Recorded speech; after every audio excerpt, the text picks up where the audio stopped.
So we in today's class we are talking about derivatives. As we all know that there are two methods of calculating or finding derivatives. The first method is to calculate or find derivatives by ab initio method or from first principle. The screen is displayed. You can see the slide. As far as we have discussed that there were different mathematicians who have denoted, who have given different notations to show this differentiation process. So Leibniz was the first who gave the notation as d over dx of y. Newton represented as f dot x to show this process of differentiation. Lagrange showed it by f dash x, and Cauchy showed this method by d of fx.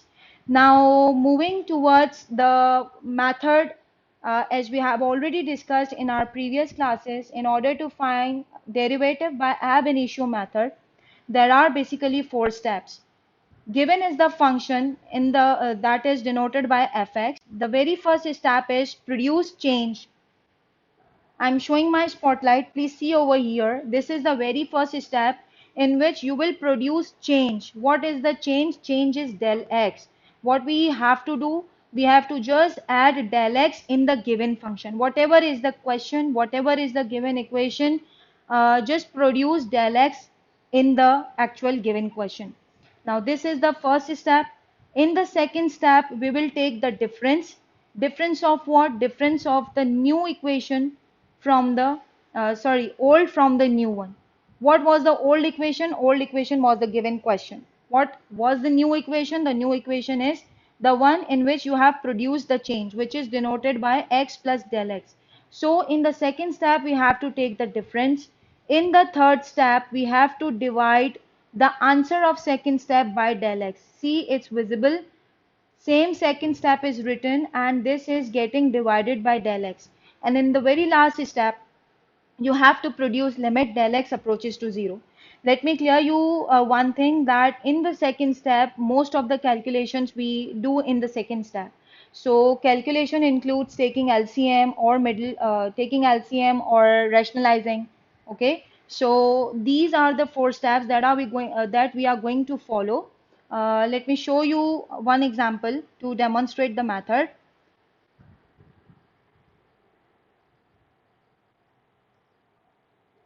Now, such types of examples we have already discussed in our previous classes. So, given is the equation y. I'm showing my spotlight. See, this is the very first step, y equals to xm. This is the question. This is solution of part 11. This is the question. Over here, they have denoted function by y. As we all know that we can write fx equal to y. Alright. So they have denoted fx as y in the very first step. Now in the second step, they have produced the change. What is the change? Change is del y at the left hand side. And what is the change at the right hand side? At the right hand side, change is del x. This is the step where we have created new equation. How we have created new equation? By adding a change. Alright, the power will remain same. In the given equation, we have just produced del x. Now, we have got two equations. First one is the old equation that was actually the question. The second equation we have created by producing change. Now, in the second step, we will perform all the calculations. And what does this calculation include? Taking the difference of both the equations. When I subtract equation 1 from equation 2, of course, this y and this y will get cancelled. So what will remain? The only del y will remain. And at the right hand side, we have x plus del x over m minus x of m. Now see, this was demonstrated earlier also. In order to apply binomial over here, why will we go for applying binomial? Because we don't know what the power is. If the power is any unknown variable, or the power is any fractional value, or the power is any negative integer, we would always go for applying binomial. And in order to apply binomial theorem, we should be having first value as 1.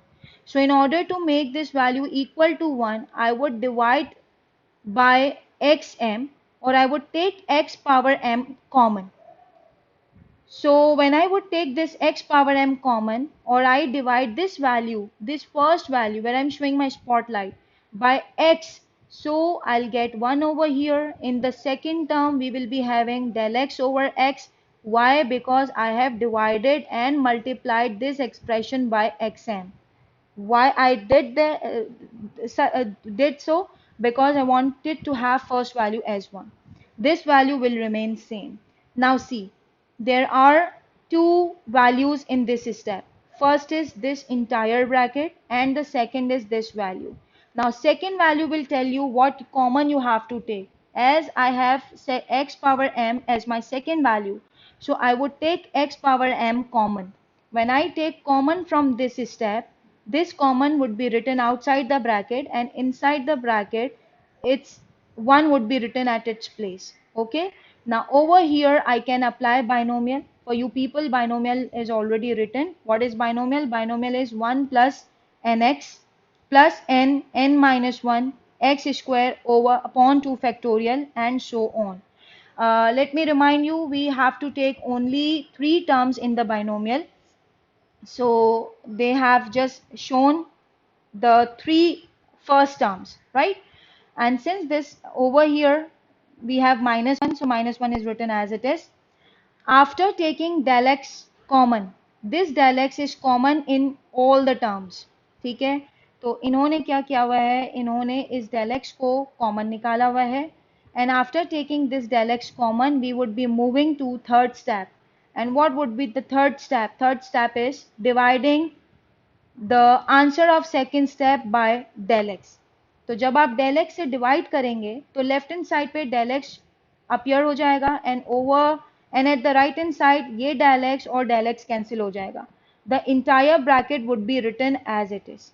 Now from this step I cannot go on for further simplification. So this would be my second last step, and in the very last step I will introduce the limit. What is the limit? Limit del x approaches to 0. When I would put limit del x approaches to 0, so wherever we have del x, that factor would become 0.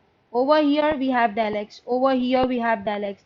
So when I put limit over here, this won't change the value because there is no del x over here. So this would remain same. Over here this factor will get cancelled. This will be 0. This factor will be 0. So what will be left is only the first term inside the bracket.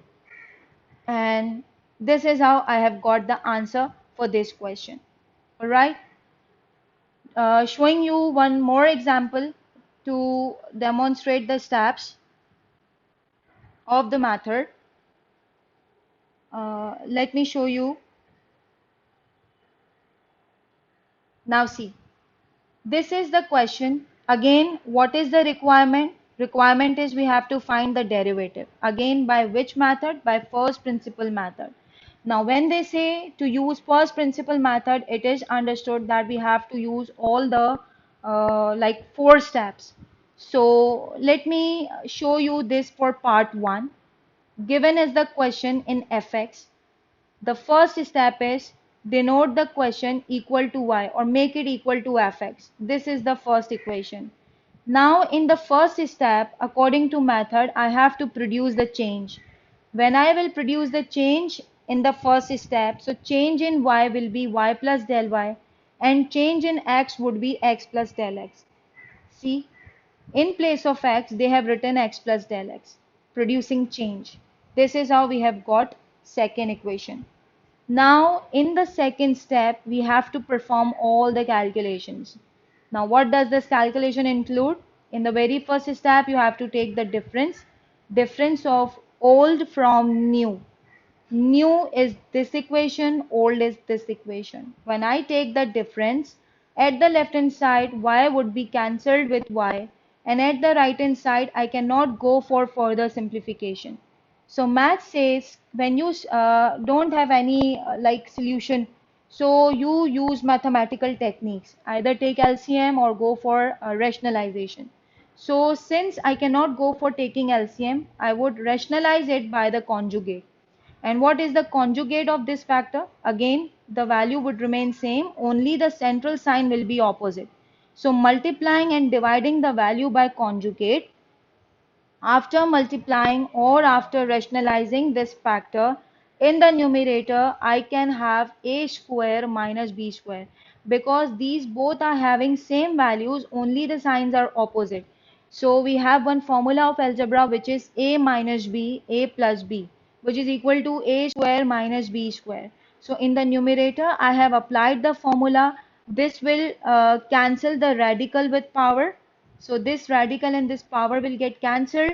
So in the numerator, after cancelling terms, only del x would remain, because plus x will be cancelled with minus x, plus 2 would be cancelled with minus 2. What would be the leftover value? That would be only del x. And in the denominator, as I'm having no value over here, so it means there is 1. So multiplying this factor with 1 will give me the same answer. This is how I have solved the question in the second step. Now moving to third step. Third step of the method says whatever is the answer, divide that answer by del x. I have divided this answer by del x. So del x and del x cancel will be cancelled, and this is the leftover term, which I think cannot be taken for further cancellations. So this is the second last step. Moving to the last step. In the last step, we have to produce limit del x approaches to 0 on both the sides. When I write limit del x approaches to 0 on both the sides, so wherever the factor del x is, that would become 0. So if this becomes 0, what would be the remaining term? The remaining term would be radical x plus 2 and radical x plus 2. These both are alike terms. We can add these both, and this is the final answer. So I hope the method is quite clear to everyone. We have been practicing this method from 2 days. This was just the practice to show more like questions, so that we can have proper practices. Now I have one more slide to show, and this is,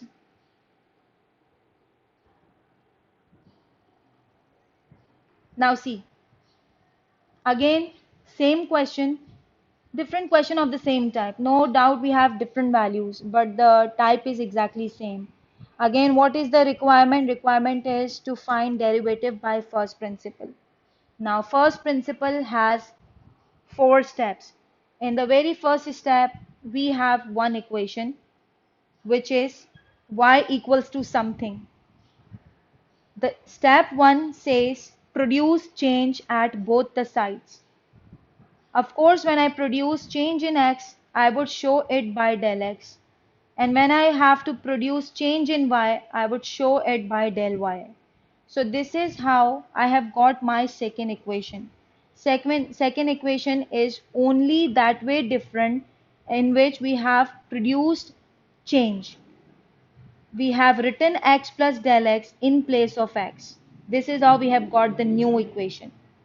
Moving to step 2. Step 2 involves all the calculations. The first step of calculation is taking difference of both the equations. Equation 2 minus equation 1. At the left hand side, see, the procedure is same. Y will be cancelled with y. We only have del y left over at the left hand side. And at the right hand side, we have two different brackets raising to power 5. Of course, when we have power 5, we will have to open binomial theorem. So as I told you, as I explained you earlier, this second value would tell you which two terms you have to combine. So over here, 2x and 3 are written separately. So I would combine these two terms in order to make it simple as the same as the second term, because second term is 2x plus 3. So I have to write these 2x plus 3 united or together in the first bracket. So 2x plus 3 is written together. This 2 del x is written aside. Now in order to apply binomial, I should be having first value as 1. In order to make it 1, this is not 1 yet. In order to make it 1, I would divide the entire bracket by 2x plus 3. So after dividing this bracket by 2x plus 3, I would get first value as 1, which is written over here, and in the second value 2x plus 3 will be written in the denominator because we are dividing these both values by 2x plus 3. And of course math says when you are dividing a factor by something, you have to multiply that with the same factor. So I'm multiplying this by 2x plus 3 power 5, right? This value will remain same. Again, this is common in both the terms. So after taking common, I have left this bracket. In place of this bracket, I would write 1 after taking common. So now I can easily apply binomial on the first term of the bracket. This is the first term. We have n equal to 5. We just have to open up to 3 terms. The first term is 1, 1 plus nx. The second term is n minus 1, x square upon 2 factorial. Just don't go for expanding up to 3 or 5 terms, sorry, 4 or 5 terms. We would only expand up to 3 terms. So after expanding binomial up to 3 terms, we would go for simplifications, and simplification includes multiplying or taking common. So del x is common in these 2 terms, or I can say that take LCM or simplify this.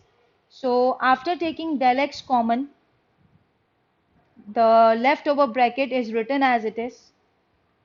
In the third step, we have to divide the answer of second step by del x. So when you divide this term by del x would be cancelled with del x, and entire bracket would be written as it is.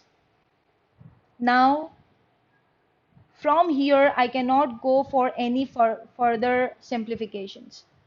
So this is the step where I have to introduce limit. So applying limit on both the sides will cancel the factor del x. Okay, so over here there is no del x, so this would remain same. These two terms will be cancelled because del x is approaching to 0, and this factor when becomes 0, this would make the entire term 0. So after making all these terms equal to 0, leftover terms will be written together as answer. I hope this method is clear to everyone. All the questions, in all the questions, although the values are different, but the procedure is same. So what we did, we just follow all 4 steps to solve the question by ab initio method or by first principle.